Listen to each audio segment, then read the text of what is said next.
एक समय की बात है, मुनि शिरोमणि विप्रवर नारद जी ने, जो ब्रह्मा जी के पुत्र हैं, विनितचित हो तपस्या में मन लगाया। हिमालय पर्वत में कोई एक गुफा थी जो बड़ी शोभा से संपन्न दिखाई देती थी। उसके निकट देव नदी गंगा निरंतर वेग पूर्वक बहती थी। वहाँ एक महान दिव्य आश्रम था जो नाना प्रकार की शोभा से सुशोभित था। दिव्यदर्शी नारद जी तपस्या करने के लिए उसी आश्रम में चले गए। उस गुफा को देखकर मुनिवर नारद जी ने प्रसन्न होकर सुदीर्घ काल तक वहाँ तपस्या की। उनका अंतःकरण शुद्ध था। वे दृढ़तापूर्वक आसन बांधकर मौन हो गए, प्राणायाम पूर्वक समाधि में स्थित हो गए।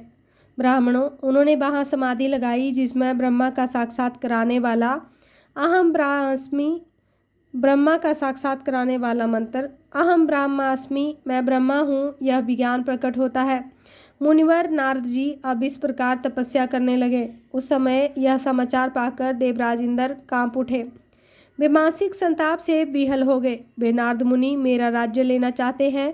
मन ही मन ऐसा सोचकर इंद्र ने उनकी तपस्या में विघ्न डालने के लिए प्रयत्न करने की इच्छा की। उस समय देवराज ने अपने मन से कामदेव का स्मरण किया। स्मरण करते ही कामदेव आ गए। महेंद्र ने उन्हें नारद जी की तपस्या में विघ्न डालने को कहा। यह आज्ञा पाकर कामदेव बसंत को साथ ले बड़े गर्व से उस स्थान पर गए और वहाँ उपाय करने लगे। उन्होंने वहाँ शीघ्र ही अपनी सारी कलाएं रच डाली। बसंत ने भी मदमत होकर अपना प्रभाव अनेक प्रकार से प्रकट किया। मुनिवरों, कामदेव और बसंत के अथक प्रयत्न करने पर भी नारद मुनि के चित्त में विकार नहीं उत्पन्न हुआ। महादेव जी के अनुग्रह से उन दोनों का गर्भ चूर्ण हो गया। शौनक आदि में ऋषियों, ऐसा होने में जो कारण था उसे आदरपूर्वक सुनो। महादेव जी की कृपा से ही नारद मुनि पर कोई कामदेव का प्रभाव नहीं पड़ा। पहले उसी आश्रम में कामशत्रु भगवान शिव ने उत्तम तपस्या की थी और वहीं उन्होंने मुनियों की तपस्या का नाश करने वाले कामदेव को शीघ्र ही भस्म कर डाला था। उस समय रति ने कामदेव को पुनर्जीवित करने के लिए देवताओं से प्रार्थना की। तब देवताओं ने समस्त लोकों का कल्याण करने वाले भगवान शंकर से याचना की। उनकी याचना करने पर वे बोले, देवताओं, कुछ समय व्यतीत होने के बाद कामदेव जीवित हो जाएंगे, परंतु यहाँ उनका कोई उपाय नहीं चल सकेगा। अमरगण, यहाँ खड़े होकर लोग चारों ओर जितनी दूर तक भी भूमि को नेत्र से देख पाते हैं, वहाँ तक कामदेव के बाणों का प्रभाव नहीं चलेगा, इसमें संशय नहीं है। भगवान शंकर की सूक्ति के अनुसार उस समय वहाँ नारद जी के प्रति कामदेव का निजी प्रभाव मिथ्या सिद्ध हुआ। वे शीघ्र ही स्वर्गलोक में इंद्र के पास लौट गए। वहाँ कामदेव ने अपना सारा वृतांत मुनि का प्रभाव कह सुनाया। तत्पश्चात इंद्र की आज्ञा से वे बसंत के साथ अपने स्थान को लौट गए। उस समय देवराज इंद्र को बड़ा विस्मय हुआ।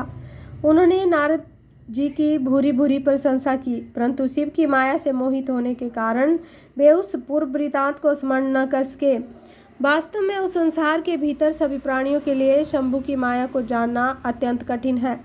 जिसने भगवान शिव के चरणों में अपने आप को समर्पित कर दिया है, उस भक्त को छोड़कर से सारा जगत उनकी माया से मोहित हो जाता है। नारद जी भगवान शंकर की कृपा से वहाँ चिरकाल तक तपस्या में लगे रहे। जब उन्होंने अपनी तपस्या को पूर्ण हुई समझा, तब वे मुनि उससे विरत हो गए। कामदेव पर मेरी विजय हुई ऐसा मानकर उन मुनीश्वर के मन में व्यर्थ ही गर्व हो गया। भगवान शिव की माया से मोहित होने के कारण उन्हें यथार्थ बात का ज्ञान नहीं रहा। वे यह नहीं समझ सके कि कामदेव के पराजित होने में भगवान शंकर का प्रभाव ही कारण है। उस माया से अत्यंत मोहित हो मुनि शिरोमणि नारद अपना काम विजय संबंधी वृतांत बताने के लिए तुरंत ही कैलाश पर्वत पर गए।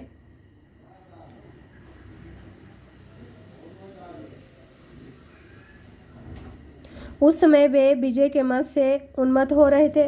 वहाँ रुद्रदेव को नमस्कार करके गर्भ से भरे हुए मुनि ने अपने आप को महात्मा मानकर अपने ही प्रभाव से कामदेव पर अपनी विजय हुई समझकर उनसे सारा वृतांत कह सुनाया। बस सब सुनकर भक्त वत्सल भगवान शंकर ने नारद जी से, जो अपनी शिव की माया से मोहित होने के कारण काम विजय के यथार्थ कारण को नहीं जानते थे, वे अपने विवेक को भी खो बैठे थे, कहा। रुद्र बोले, तात नारद, तुम बड़े विद्वान हो, धन्यवाद के पात्र हो, परंतु मेरी यह बात ध्यान देकर सुनो। अब से फिर कभी ऐसी बात कभी भी कहीं भी नहीं कहना, विशेषतः भगवान विष्णु के सामने इसकी चर्चा कदापि नहीं करना। तुमने मुझसे अपना जो वृतांत बताया है उसे पूछने पर भी दूसरों के सामने न कहना। यह सिद्धि संबंधी वृतांत सर्वथा गुप्त रखने के योग्य है, इसे कभी किसी के सामने प्रकट नहीं करना चाहिए। तुम मुझे विशेष प्रिय हो, इसलिए अधिक जोर देकर तुम्हें यह शिक्षा दे रहा हूँ। इसे न कहने की आज्ञा भी देता हूँ, क्योंकि तुम भगवान विष्णु के भक्त हो, उनके भक्त होते हुए भी मेरे अत्यंत अनुगामी हो। इस प्रकार बहुत कुछ कहकर संसार की सृष्टि करने वाले भगवान रुद्र ने नारद जी को शिक्षा दी। अपने वृतांत को गुप्त रखने के लिए उन्हें समझाया बुझाया, परंतु वे शिव की माया से मोहित थे, इसलिए उन्होंने उनकी दी हुई शिक्षा को अपने लिए हित कर नहीं माना। बोलिए भोलेनाथ की जय हो, पार्वती मैया जी की जय हो। तदनंतर मुनि श्रोमणी नारद ब्रह्मलोक में गए। वहाँ ब्रह्मा जी को नमस्कार करके उन्होंने कहा, पिताजी, मैंने अपने तपोबल से कामदेव को जीत लिया है। उनकी यह बात सुनकर ब्रह्मा जी ने भगवान शिव के चरणार बिंदु का चिंतन किया और सारा कारण जानकर अपने पुत्र को यह सब कहने से मना किया, परंतु नारद जी शिव की माया से मोहित थे, अतएव उनके चित्त में मद का अंकुर जम गया था, उनकी बुद्धि मारी गई थी।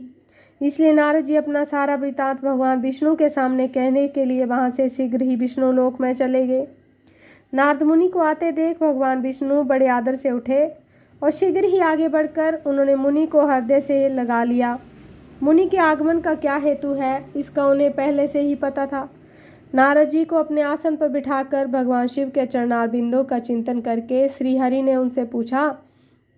भगवान विष्णु बोले, तात कहाँ से आते हो, यहाँ किस लिए तुम्हारा आगमन हुआ है। मुनिश्रेष्ठ, तुम धन्य हो, तुम्हारे शुभागमन से मैं पवित्र हो गया। भगवान विष्णु का यह वचन सुनकर गर्भ से भरे हुए नारद मुनि ने मद से मोहित होकर अपना सारा वृतांत बड़े अभिमान के साथ कह सुनाया। नारद मुनि का वह अहंकार वचन सुनकर मन ही मन भगवान विष्णु ने उनकी काम विजय के यथार्थ कारण को पूर्ण रूप से जान लिया। तत्पश्चात श्री विष्णु बोले, मुनिश्रेष्ठ, तुम धन्य हो, तपस्या के तो भंडार ही हो, तुम्हारा हृदय भी बड़ा उदार है। मुने, जिसके भीतर भक्ति, ज्ञान और वैराग्य नहीं होते, उसी के मन में समस्त दुखों को देने वाले काम, मोह आदि विकार शीघ्र उत्पन्न होते हैं। तुम तो नैष्ठिक ब्रह्मचारी हो और सदा ज्ञान वैराग्य से युक्त रहते हो, फिर तुम में काम विकार कैसे आ सकता है। तुम तो जन्म से ही निर्विकार और शुद्ध बुद्धि वाले हो। श्रीहरि की कही हुई ऐसी बहुत सी बातें सुनकर मुनि श्रोमणी नारद जोर जोर से हंसने लगे और मन ही मन भगवान को प्रणाम करके इस प्रकार बोले।